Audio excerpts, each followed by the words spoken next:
वणक्कम पूर्वोत्तर Prabhasakshi news network के खास कार्यक्रम में आप सभी का स्वागत है। तमिलनाडु की राजनीति इस समय बेहद रोचक मोड़ पर खड़ी है।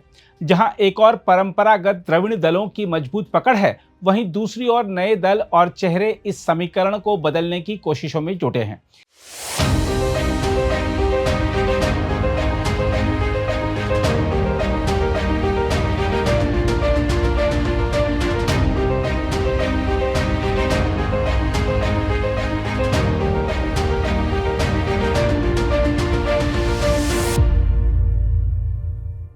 चेन्नई के कोलाथुर विधानसभा क्षेत्र में यह टकराव सबसे ज्यादा स्पष्ट रूप से दिखाई देता है, जहां मुख्यमंत्री एम.के. स्टालिन चौथी बार जीत हासिल करने के लक्ष्य के साथ मैदान में उतरे हैं। उनके सामने अन्ना द्रमुक के आर संथान कृष्णन और नवगठित दल टीवीके के वी.एस. बाबू कड़ी चुनौती पेश कर रहे हैं। कोलाथुर सीट को स्टालिन का गढ़ माना जाता है। उन्होंने वर्ष 2011, 2016 और 2021 के चुनाव में यहां से जीत दर्ज की थी। इस बार भी उन्होंने अपनी जीत को लेकर पूरा भरोसा जताया है। हालांकि इस बार मुकाबला त्रिकोणीय हो गया है, जिससे चुनाव और दिलचस्प बन गया है। हम आपको बता दें कि संथान कृष्णन और वी.एस. बाबू दोनों ही चुनावी राजनीति में नए नहीं हैं। बाबू पहले अन्ना द्रमुक से जुड़े रहे हैं और अब अभिनेता विजय के दल तमिलगा वेत्री कजगम के संयुक्त महासचिव हैं। वहीं संथान कृष्णन चेन्नई निगम के पूर्व पार्षद रह चुके हैं। दोनों उम्मीदवार लगातार क्षेत्र में प्रचार कर रहे हैं और स्थानीय मुद्दों को उठाकर मतदाताओं को प्रभावित करने की कोशिश कर रहे हैं। वहीं स्टालिन ने कोलाथुर को एक आदर्श क्षेत्र बनाने के उद्देश्य से कई योजनाएं लागू की हैं। इनमें आधारभूत ढांचा, शिक्षा और कल्याण योजनाएं प्रमुख हैं। उन्होंने गौतमपुरम में 840 आवासीय इकाइयों का निर्माण कराया, जिसकी लागत 111 करोड़ रुपए से अधिक रही। इसके अलावा सीवेज पंपिंग स्टेशनों में आधुनिक तकनीक आधारित निगरानी और दुर्गंध नियंत्रण प्रणाली लागू की गई, जिससे स्वच्छता में सुधार हुआ है। उनकी एक महत्वपूर्ण पहल मुख्यमंत्री पडेप्पगम है, जो देश का पहला सरकारी सहकार्य कार्यस्थल माना जाता है। यहाँ कम शुल्क पर काम करने की सुविधा दी जाती है। छात्रों के लिए पुस्तकालय, तेज गति का इंटरनेट और वातानुकूलित वातावरण जैसी सुविधाएं यहां उपलब्ध हैं। यह पहल अन्य क्षेत्रों में भी लागू की गई है। स्टालिन का चुनाव प्रचार भी अलग अंदाज में देखने को मिल रहा है। वह रोड शो के साथ साथ आम लोगों के बीच चाय पीते हुए, सुबह की सैर के दौरान बातचीत करते हुए और मेट्रो में सफर कर यात्रियों से संवाद करते हुए नजर आते हैं। इससे उनका जनसंपर्क मजबूत हुआ है। हालांकि विपक्षी उम्मीदवारों का कहना है कि क्षेत्र में अभी भी बेरोजगारी जैसी समस्याएं मौजूद हैं।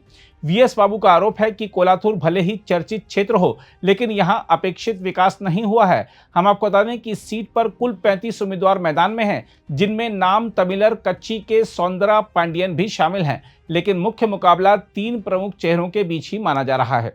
यहाँ कुल मतदाता संख्या 2,07,000 से अधिक है। मतदान 23 अप्रैल को होगा और परिणाम 4 मई को घोषित किए जाएंगे। देखा जाए तो कोलाथुर की यह लड़ाई केवल स्थानीय स्तर की नहीं है, बल्कि पूरे तमिलनाडु की राजनीति के बदलते स्वरूप को भी दर्शाती है।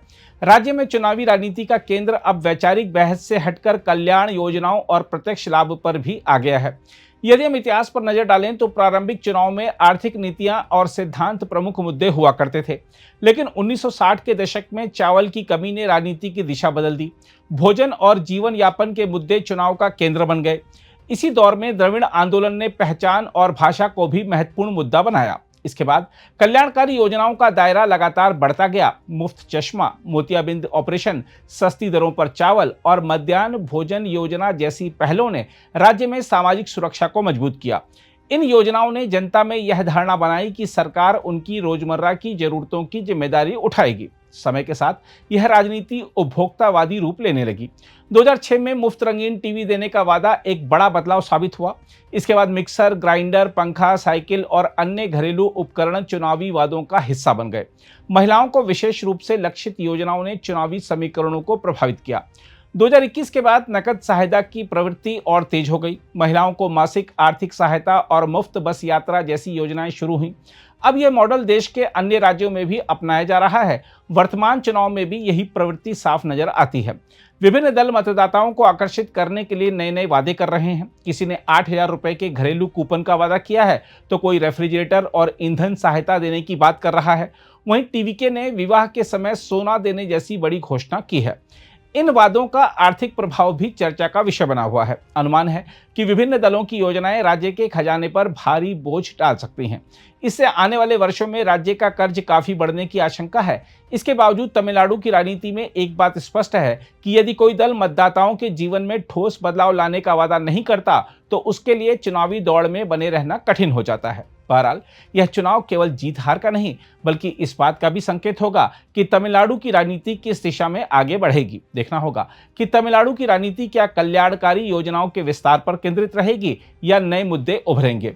फिलहाल तो सभी दल मतदाताओं को लुभाने के लिए हर संभव प्रयास कर रहे हैं और चुनावी माहौल अपने चरम पर पहुंच चुका है।